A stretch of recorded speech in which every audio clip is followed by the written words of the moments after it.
Hello, welcome to Dissident Canada. My name is Tyler, and as the last video of the year, I thought I'd look forward to the new year, which, other than it looks like Canada is going to continue going down on this downward trend with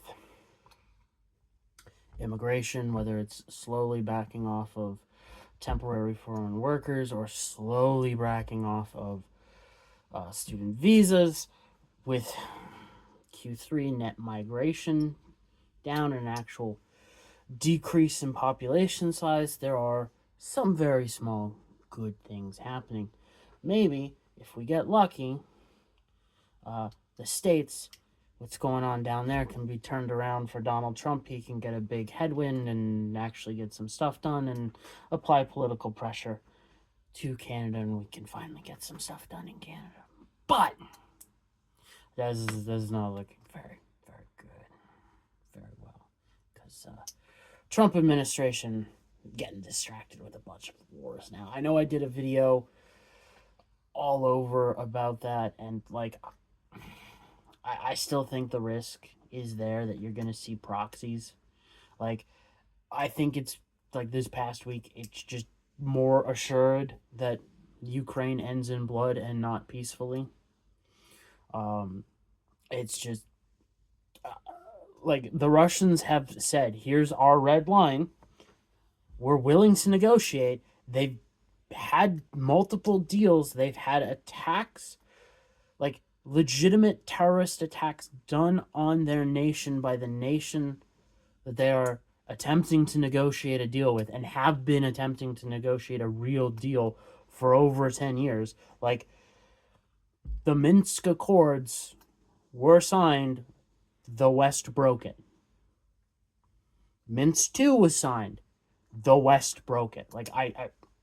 Again, I'm not here to simp for Russia or any country at all. It's just like, at a certain point, I don't really care what the West and specifically the Ukrainians say. Like, you have been given multiple chances for peace deals that were not you losing territory, not you being dictated to, but like, that's come to an end. Like, let's be real.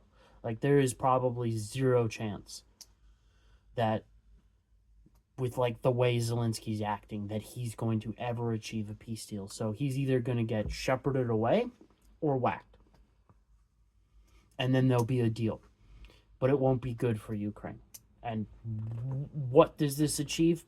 Just more death. We'll probably see some more heatedness over in the Taiwan area, as we have been seeing last week. But that's more having to do with the West looking more appetizing than it normally does to the Chinese, but also the Chinese are specifically the Communist Party is losing control over the situation in their country. They really are having a hard time exporting deflation because now Europe is tariffing them. Like, France has started, the EU is looking at it. Like, it's gonna go nowhere for them. Like, it's just gonna be bad. So then you get what you would consider a deflationary death spiral inside of China at a time when you have infrastructure projects failing left, right, and center. The PBOC having a hell of a time controlling the yuan. I think very soon, they could very well lose control of it because they've got nowhere to export to. So that's just gonna do what it's gonna do. You've got domestic banking problems. You've got domestic housing problems. Like, the housing sector is still going through a bust. Roughly $41 trillion asset class that's just gonna have problems. You've got the continuing tofu drag construction all over. Like, it's not just infrastructure, it's not just high rises, it's everything. It's everything in China. You have more and more political protests against the CCP in mainland China. And this time around, China doesn't have an easy outlet like Hong Kong, which was always going to be returned to them. Um, and they can't really invade Taiwan because that defeats the whole propaganda that they have, that since the Chinese nationalists left mainland China, well, forced to flee and set up in Taiwan, have held Taiwan, um, like that it's one nation, indivisible, whether or not Taiwan believes that or not, or the rest of the world believes it or not. Like, so militarily invading is off the table, but you're gonna see,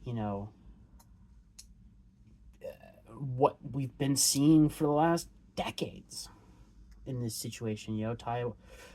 Taiwan asserting their independence and their territorial waters, and China pushing their luck, and then the United States every once in a while, along with the British, coming around and doing what I would consider a drive-by, but there's no Rudy Tooty Shooty. It's just force flyovers and aircraft carriers or destroyers or frigates or whatever type of ship is being sent in the Taiwan Strait. Like, it's just that, like, that's going to continue. I think it ramps up. I don't think it gets out of control. Because China is not militarily prepared. Yes, they have domestic production to a certain degree, but it's not anything worth really caring about. Now, is it better than the United States? Yes. Should everybody be seriously questioning who can win between, a military confrontation between the United States and the Chinese? Absolutely. I go back and forth all the time of who would win. I have no idea. It's too hard to tell. Like, the Chinese are basically unbloodied, and the Americans have veterans who very well understand the war, but war has changed now in the last couple of years with drone warfare. So it's anyone's game as far as I'm concerned. I just don't think anybody's going to test it yet. I think it'll be more political and geopolitical drama, checkmating. But, like, I think you'll have a continued heat up of basically what 1984 predicted, George Orwell, with the wars, or proxy wars specifically, in areas with resources. I think Africa becomes a hotspot, or more of a hotspot. We're already kind of seeing it with South America. I don't know what else to say. There's a potentiality here in Canada, if I'm shifting off of war and looking at the geopolitical state, or politics in general. There's with the signaling of really tightening polls, and possibly yet again polls showing that the Conservatives are up, you could either see what we saw last election cycle, where you saw false positive, and I'm damn sure it was all fraudulently done, by the way, showing the Conservatives up to overestimate, to drive down turnout, which did kind of happen, but also make the Conservatives overconfident in how they had to campaign, that they didn't really have to try because they would just win. There's a very good chance that there is a election called, a snap election of some variety, even if Carney gets the last, maybe he might need two floor crossers to get a majority, or to have a big enough gap in a majority that he can just start ramming through. I'm not, I give it a 50-50 that we get an election next year. Like, it may not be Q2 into Q3. It could be in Q4. Like, just barely sneak it into Q4. Like, October, maybe. Definitely not November, because, again, Christmas. Like, the only good thing that I can see right now is we may get an extended reprieve of oil prices being flat. like for oil to spike, you'd have to have like it'll probably return into the 60s and hold there somewhere, maybe around 65. It's still $10 too cheaper than what it needs to be for minimum viability for um, oil companies, so that they continue explorations, drilling, and all that, and feel comfortable enough to do that. Um, but like the big thing is demand, and it's like, where in the world would oil demand come from? Now, you could get likely a dust up yet again in the Middle East, because Netanyahu is going to go on a trip to see Trump, and he's going to be begging yet again for airstrikes of some variety, and some other involvement, because that's all he knows how to do. It's really all he can do to try and save his ass at this point, but I don't think it's going to work. Um, there's a good chance Trump gets dragged into that, and that could send oil spiking for a little bit. But just like what happened with the Iran strikes, you'll see a spike, return to trend, and downward, or likely steady state for an extended period of time. And it's because, where's the demand coming from? Or where are you going to get, you know, like OPEC Plus capped production way too early. So, like, if they wanted to stranglehold supply to bring price up, they'd have to find wells that they didn't cap, that they could cap without risking any serious problems. Because capping oil wells, to the best of my knowledge, is not like capping a drain. Like if you have a bathroom in your house, or a sink, and you don't want the sink there. It's relatively easy to go in, turn the water off, and cap it. Oil wells don't work like that. If you cap them for too long or too many times, like, you can destroy the well, and then you've got massive problems. You either re-drill it, but then there's issues with that. There's a reason why they do it strategically, and they don't go drill baby drill and then just cap everything and then tap it when they need it. All right. Again, my knowledge of how that shit works is very minimum, but that's the extent of my knowledge. Is like, you just, for some reason, you just can't do that, which sucks, but it's how things work, apparently. Anyways, and then if we look, like, economically, I just, like, there's nowhere where I can be like, yeah, that's looking okay. Like, maybe the extend and pretend continues on for another year or two. Okay, well, that just means that the K-shaped economy, the lower part of the K, is just going to get worse. It's just going to extend. Um, like, again, governments all around the world, especially Western governments or Western adjacent governments, have been, stimulus package after stimulus package all of last year. And now it's like getting really, really desperate, or it's about to get really desperate. Like, the EU is probably going to start doing infrastructure stuff. Canada's already started announcing that stuff and saying, yes, we're going to become a sovereign country, which, again, I agree with that, but I don't trust the Liberals to be able to implement that in anything other than 10% at best. But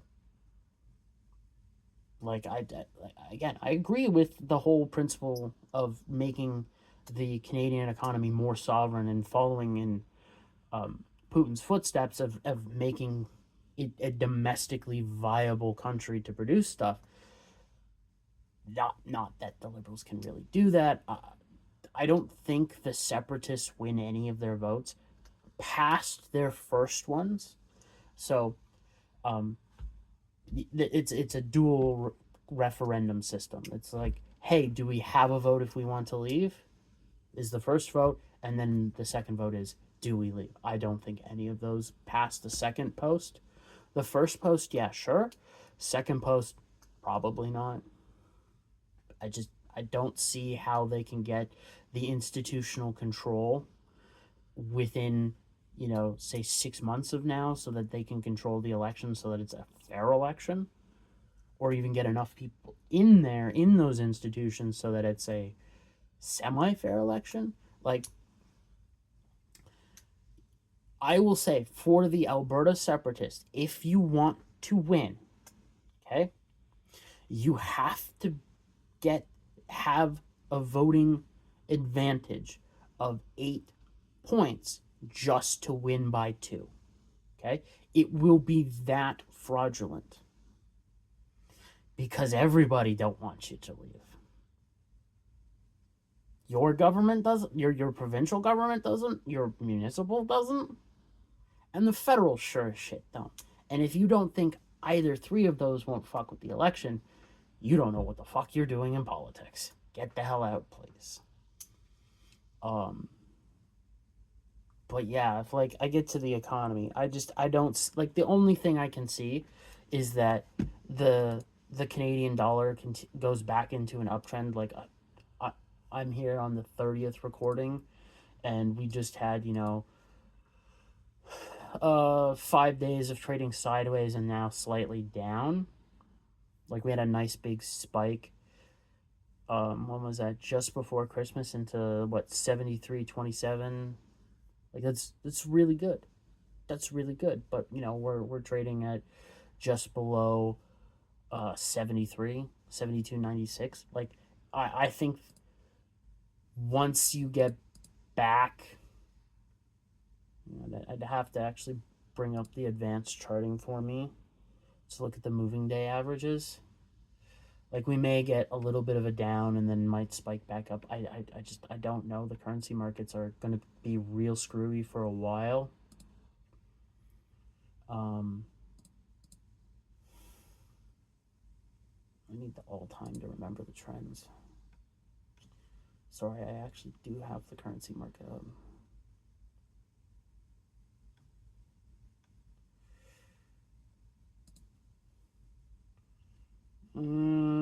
We may have a swing back up. It's way too early to really predict that. The S&P is slightly down. Like it's trading how you kind of suspect when you have massive problems in the system, but it's not enough, and you're not in a time frame where liquidity is a serious problem. Now it's becoming a serious problem because the other day there was like a record-breaking amount of overnight repo fails of slightly over $500 billion in repo fails. Like, to put that in perspective, that's more than what happened in COVID at the beginning of COVID. Like, it is a serious spike and a serious warning signal. That's like, if you put that properly, all right, into perspective, that is, say, $10 trillion of rehypothecated money that just vanished overnight because of the defaults that happened, because that's what a repo fail is. It's a default on a loan, and you had liquidations. If I can, I can't see it. Let me just see if I can do that. So I can go there, go here. Give me the yield curve. The yield curve is, the U.S. Treasury yield curve is starting to look healthy-ish again. It's still got this bowl going on at the 1 to 3 year. All right. Now this is a signal that's from uninversion to this bowl to then, or to completely inverted yield curve to this bowl to uninverted, is a signal of shit about to hit the fan. So that's no bueno. That is a very no bueno sign. Like I don't know what to tell you. Like, the economy is not doing well. I've been saying that for years now. What we're waiting for is the markets. I don't know if the markets crash or not. I'm not making plays on the markets crashing. I'm making plays on risk. Are these risky plays on risk? Absolutely, but they are timed around when risk becomes a fucking problem for the system and liquidity problems happen. So it's fairly safe. Yeah, like I don't know what else that 2026 is going to throw at us, but I'm not a whole optimistic about, Trump turning around the midterms because he has to do serious work. I don't see him doing it because he keeps half-assing everything. Uh, Q1, end of Q1, beginning of Q2, there could be some shenanigans in Venezuela. Maybe he pulls around from that. Maybe he doesn't. I don't know. Like, Trump's kind of an enigma. Like, he walks right up to the line and he can turn away, but he sometimes doesn't. With what happened in Iran and what's happening with him backing Lindsey Graham with the Russians. I don't know. I do expect Mark Carney to announce more infrastructure projects. While I'm just thinking off the top of my head before we go, I still think there's a fucking pipeline happening. I think it is going out west or out east. Maybe to the north. That one's going to be ambitious.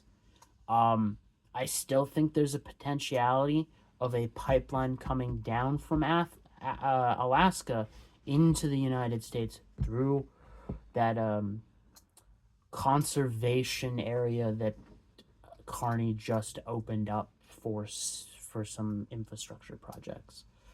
That would be very good.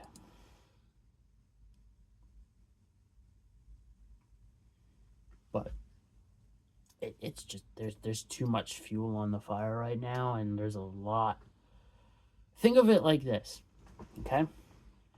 You've got basically an automatic engine working, all right?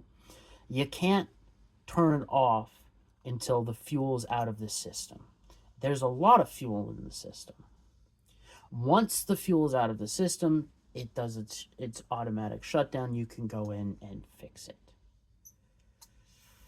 We're at the part waiting for all the fuel to burn out of that engine so that we can go in and start doing some stuff. Because if we do anything prematurely, it's basically just adding fire.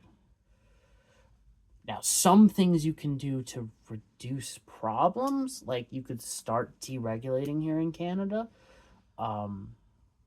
It's going to help. You can cut taxes, you can cut government. It's going to help, but it's not, the 100% thing that'll bounce you back right the hell away. Like, there's nothing that'll do that.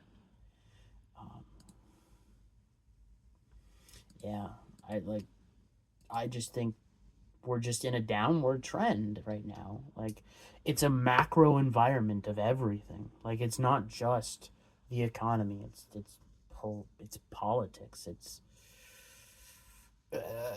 corporate power. All that stuff. It's just we're in a downtrend and we're gonna have to ride it out. Like, I'm not out there saying it's all doom and gloom. Like, there's gonna be some good stuff that happens. Like, I'm not out there saying it's the end of the economic system. No, I think we're having a disentanglement, and that's going to cause problems because countries are looking like, oh shit, we actually need to be sovereign after 40, 50 years of being like, you know what, globalism kicks ass. So I think we continue that trend, and that's a very good trend because long enough down that trend line, it's not puppy dogs and rainbows, but it's sure as hell better than where we is. So keep that on your mind for New Year's. And I hope everybody has a happy New Year, even though I'm not thinking it's going to be great. I hope at least your life goes well. The macro environment can burn if everybody, watching this is at least happy. Oh well. See you tomorrow with something. Maybe I talk about more in depth about a Canadian election. Who knows? There might be something interesting that happens. Well, till then, have a good day. Happy New Year's.